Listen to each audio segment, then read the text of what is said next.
Hey, YouTube viewer, thank you for joining us for this. This is our regular recording of our audio podcast. These are just our initial reactions, so we're going to be a bit all over the place. But make sure that you go over to oncepodcast.com and subscribe to our normal audio podcast where we do these initial reactions, and then later in the week have our full discussions so you can get all of the latest big scoop on Once Upon a Time and get the full discussion and all the theories and feedback and everything we incorporate. That's over at oncepodcast.com, but you get to watch us do our live initial reactions.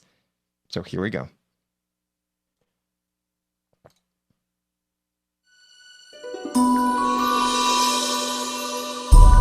You're listening to Once, episode 160, Rocky Road, initial reactions.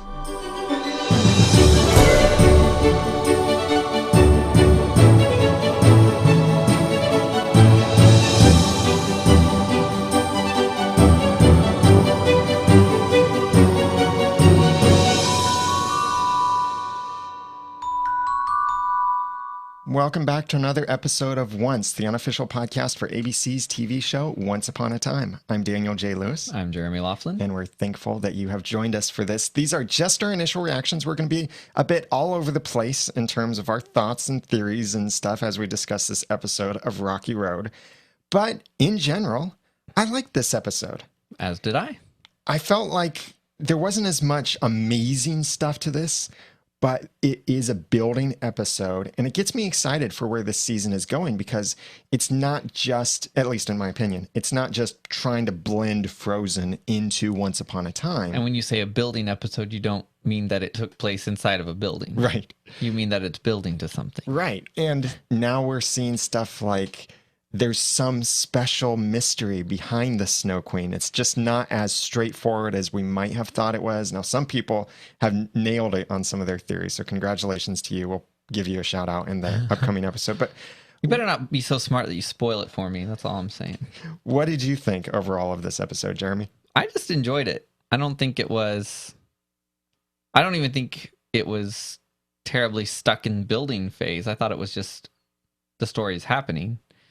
But it was good to see Will. Oh, yeah. Coming over from Once Upon a Time in Wonderland. Oi! Yes. And Elizabeth Mitchell. Lots of Elizabeth Mitchell throughout the entire episode. That's always a good thing. She did a great job. I'm liking the story. We finally saw Hans. Mm-hmm. Cast very well. Yes. As we're getting used to. And yeah, it was good overall. But like you said, I like that there's actually something to figure out again, which has been a little, it's happened, but I'm a little more intrigued by this than maybe some of the other more minor mysteries we've had. I think every episode they're telling us a story, and that's fine. But I really like the episodes where they're hinting us into a mystery or helping us solve a mystery. That's why we do this podcast, because we love discussing the details and theorizing about the mysteries of it. And that's what I see coming now, knowing that Rumpel knows why the Snow Queen is there. And it sounds like he made some kind of deal, and he's the one that maybe brought her this time somehow. Well, I think the part that makes it most interesting for me is that it involves Emma. And if you think, we've discussed in recent podcast episodes how compressed the timeline is. And it's sort of like, where was their time? Is there a time gap that we don't realize has been skipped? Are they all missing some memories? Again, only this time they haven't realized it yet. Or could it be that Snow Queen knows Emma from her childhood? Or from her year in New York. Oh, yeah, maybe true. Although it seems like Emma didn't forget anything about that, because after the Zelina thing, she was dealing with both memories and both lives. True. Doesn't mean a little adventure didn't happen in the middle. That's true. If the memory was taken away. Yeah. She might not have paid attention to the ice cream lady she visited quite frequently. But apparently something bad happened. Because apparently it would be a bad thing for Snow Queen, or Dairy Queen, rather. You think so? That's what he said. He said it would be bad if Emma remembered. And he said it could happen. Yeah. Oh, I'm excited to discover the mystery behind that, and we'd love your feedback on that. I'll tell you a little bit later how you can send us your theories and feedback for this episode of Once Upon a Time. Kind of means Gold is not so changed as he seemed. Right. I feel like it does anyway. And He said he addressed it. He said he changed, but he still hasn't. I thought he gave Belle the real dagger. yeah, except that when they moved into that house, then he took his real dagger and took it to that little thing with the stars on it Thing in a box. and made the hat with the little universe inside He did. form out of it with the real dagger. So I'm guess- assuming that that inspired him to hold on to his dagger, thinking, I'm going to need this. See, I guess I thought it was like getting up and eating the leftover roast in the middle of the night. And then, he just puts the rest back and she can yell at him for it in the morning. I figured he just, he got the dagger out, did his thing, and put it back. I would have expected if... He had just gone to all the trouble of making the switcheroo. Yeah. And she was sleeping, so he could have totally gotten it out and used it. Also, like a child going and playing video games in the night. That's true. It's not a permanent situation. It just happened. But I guess he kept it. I think if Belle was using the real dagger, there would have been some kind of whoosh or something. Right. We've always seen some visual effect of magic. Maybe not always. Zelina did it a lot. I don't think it was. Well, we at least heard a sound. Sometimes. That is, yeah. Or the dagger. Yeah, I guess we didn't always see something, but we did usually hear something.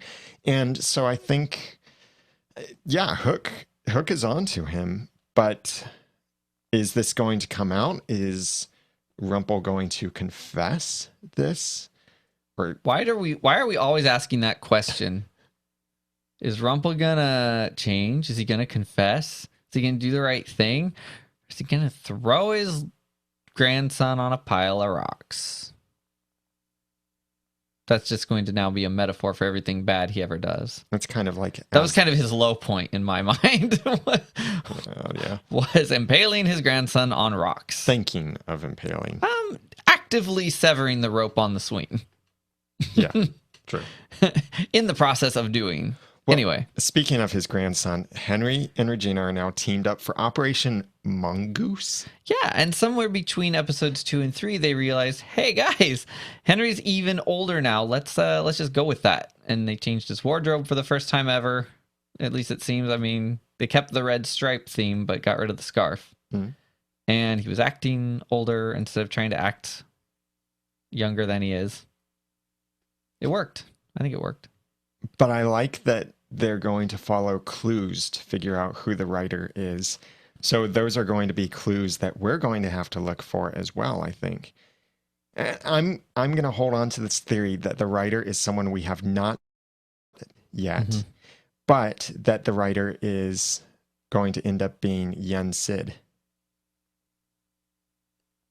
Yeah, I still have no real opinion on that. What I liked was that it suddenly... Now, maybe this is a little bit of a hairpin turn, but I think it's a course correction, if anything. It suddenly doesn't seem so evil. Regina doesn't seem to be doing it with nefarious intent, and she's telling Henry instead of keeping it a secret and lying, and he's going to help her. And she even kind of corrected herself from make to ask. And the way she put it, just ask for a happy ending to be written into the book. That is way different than they made it sound when she brought it up the first time. Yeah. But maybe she is realizing that this is still a proper way to go, but not go about it the way she was originally thinking of the whole forcing, but just asking. Or maybe that's just her trying to get Henry on board. Right, because at the same time, she still got Sydney kind of hanging out in the mirror. And she didn't exactly tell Henry about that. Maybe she will. Yeah. Or maybe she won't. Maybe she's bipolar. A lot of these characters are bipolar. Maybe it's a special form of bipolar disorder where one day, or if you go off your meds, I'm not making fun of bipolar disorder, but maybe if she's not doing what she should do, some days she's a villain and some days she's a hero. Maybe she just goes back and forth. Speaking of polar, Marion, Frozen, solid. Oh. Hans, also frozen solid. But Marion's heart is okay. Should we assume Hans was killed? That's... Or simply moved to the back burner? He is frozen, so he's not on the back burner. He's in the back of the freezer right now. But an act of true love can thaw him. Because I'm thinking back to the movie Frozen, where we got to see Anna frozen completely in that same way, but it was her act of true love. So maybe there will be someone out there who has an act. Oh, Hans, if only someone out there truly loved you.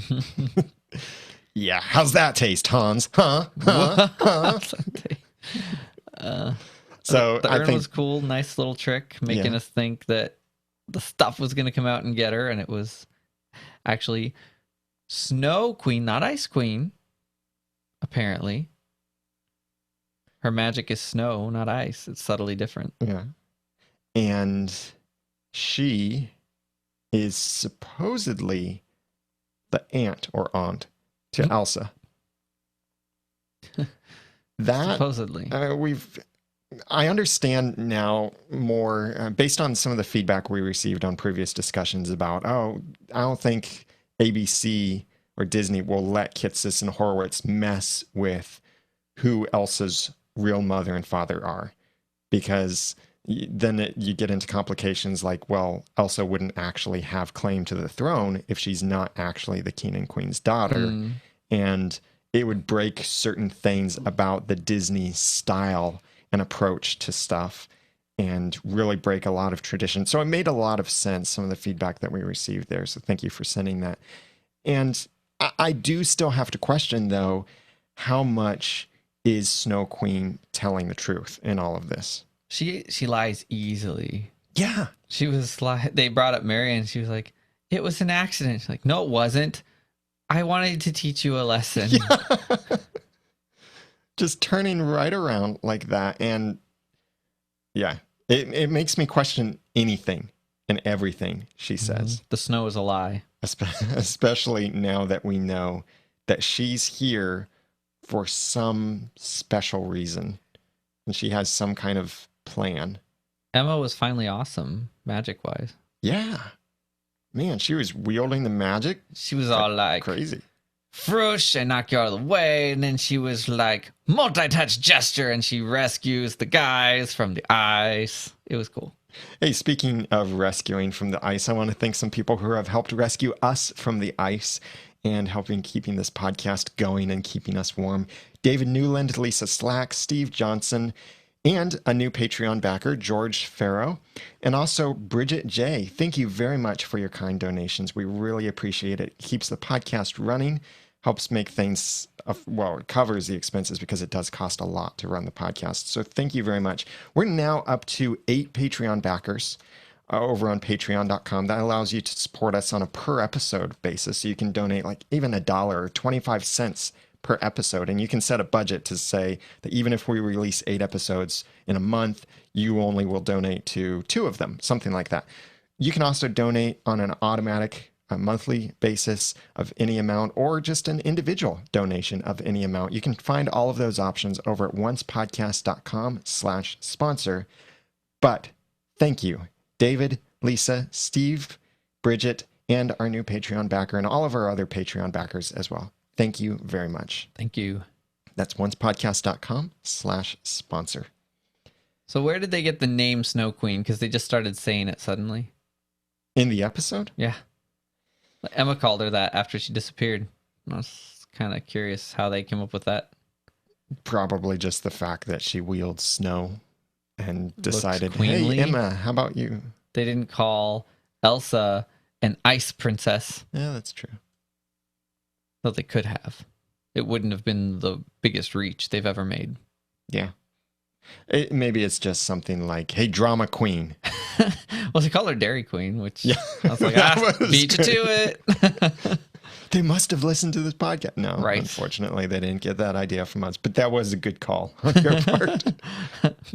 A prediction came true. And yes, they said let it go a couple times in this episode. Good old Jiminy. Yeah. I like that we got to see Will Scarlet again. So now we can say his name has been in the opening credits. I question his thievery. Yeah, that's a little odd. He seemed quite changed for those who followed his original story. And if you haven't, we're probably not going to be super careful about spoilers, so you should just go watch the entirety of Once Upon a Time in Wonderland. Yeah, which you can probably get on Hulu or maybe Netflix. It's not out on DVD. If it is, which is weird, wonderlandpodcast.com/season1. That's how you could buy it. If it ever comes out on DVD and Blu-ray, probably won't because ABC lost money on it, I think. But it was a fun series, and that's where Will Scarlet came from. But the way that they introduced him here, yeah, you don't have to have seen Wonderland, at least so far, to see this new character, know his name, know that he's a thief. You just have to want to understand why we wonder why he's thieving and why he's alone. Right. Which I don't understand. Yeah. So where is Anastasia? Yeah. Why is he in Storybrooke? What is his purpose in the story? What part will he play in all of this? Is he still in his sweet, sweet apartment? Watching his telly. Yeah. A lot of questions to be answered. A lot of cool directions that this episode will go, or this season will go, I think, now getting to see some of these things. And one of our forum moderators, Matthew Paul, went to New York Comic Con and got to watch the panel from the Once Upon a Time writers, Kitsis and Horowitz, as well as Jennifer Morrison. The three of them were there. They answered some questions as well. We've got a blog post about that over at oncepodcast.com. Matthew wrote it up with some of the highlights from that panel. So go check that out, oncepodcast.com, or we'll have the link in the show notes for this episode, number 160. So you can go to oncepodcast.com/160 and get those links to that past episode as well.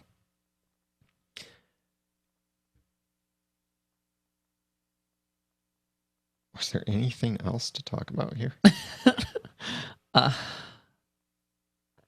Probably not a lot. Oh. Hi, John. With Marion being saved, well, her heart being saved, I thought, looking at this episode, seeing her frozen like that, I was thinking they're going to kill Marion in this episode. Wow, that's a bold move. Okay, that took care of itself rather quickly. But no, they're keeping her. Yeah, well, like frozen leftovers. Oh gosh, because I feel that as interesting an idea as the book pursuit is to us, if Marion died, Regina wouldn't feel the need to pursue that plan anymore. Right. So that would be a lot of wasted energy. So I don't think Marion's gone just yet.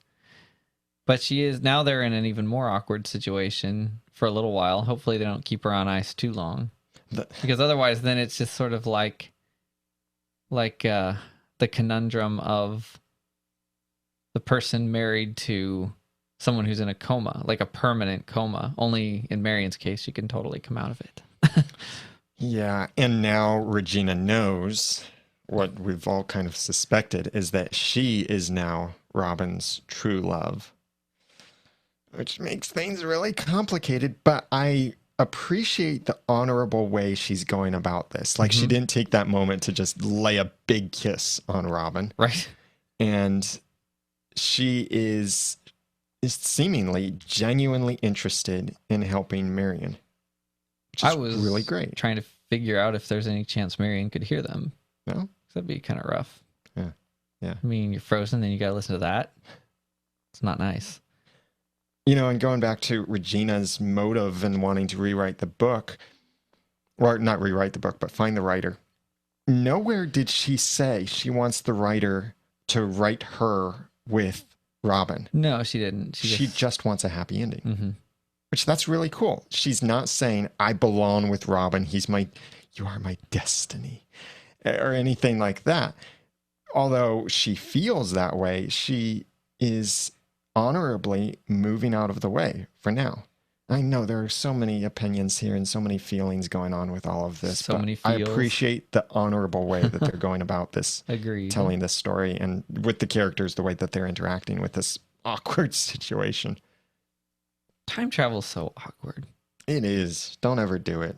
This podcast does not endorse time travel, so please don't do that. But here is something that you can do, which is even cooler than time travel, and that is send us your theories, especially what do you think is going on with the Snow Queen? What might be her motive?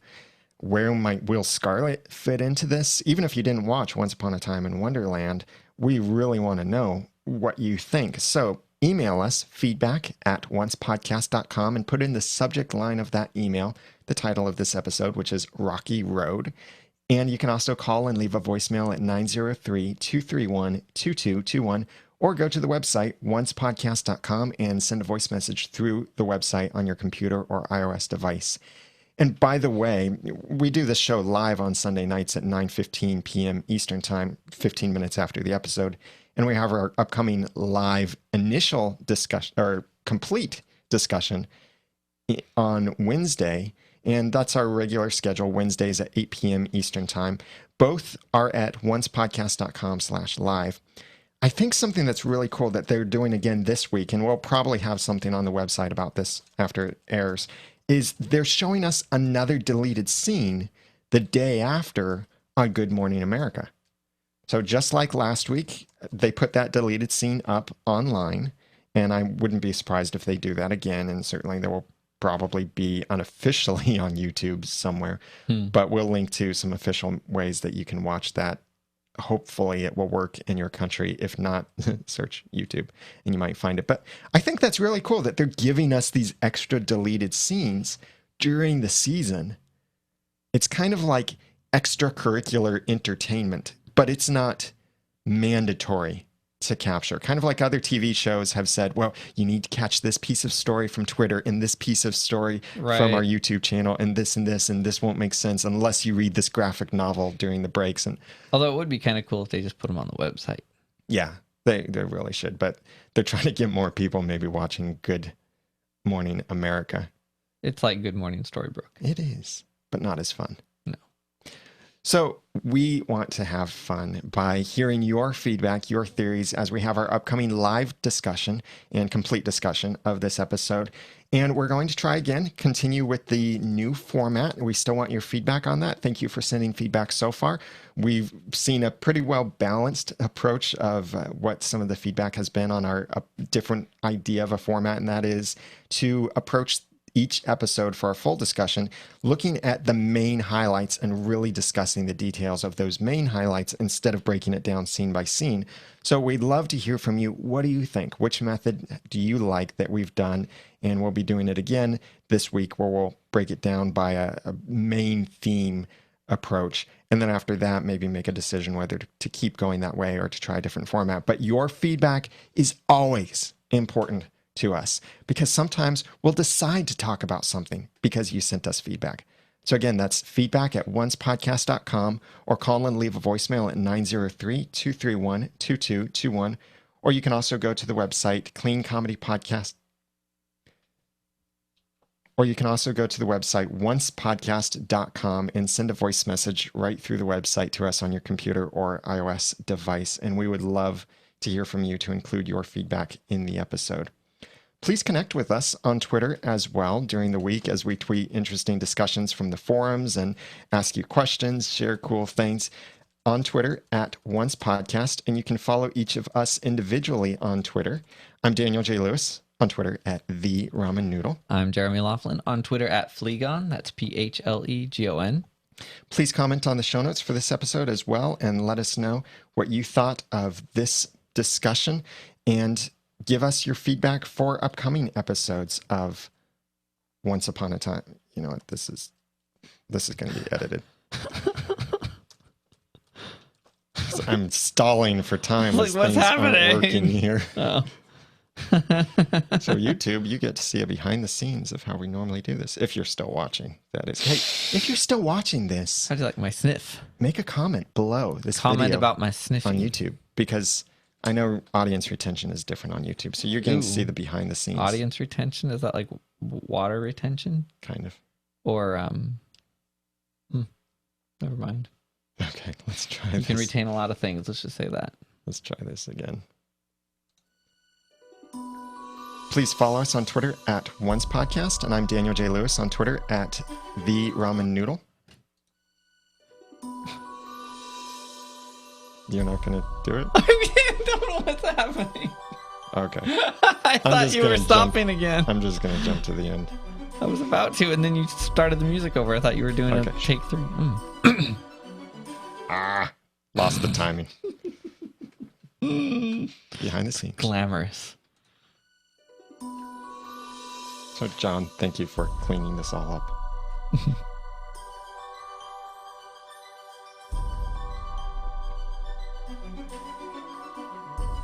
And until next time, remember, there's no problem that can't be solved with a bit of ice cream. And thanks for listening.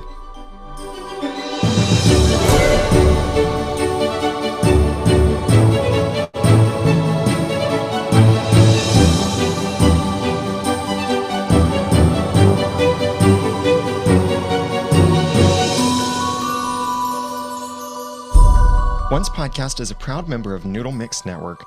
Find more of our award-winning and award-nominated podcasts to make you think, laugh, and succeed at Noodle.mx.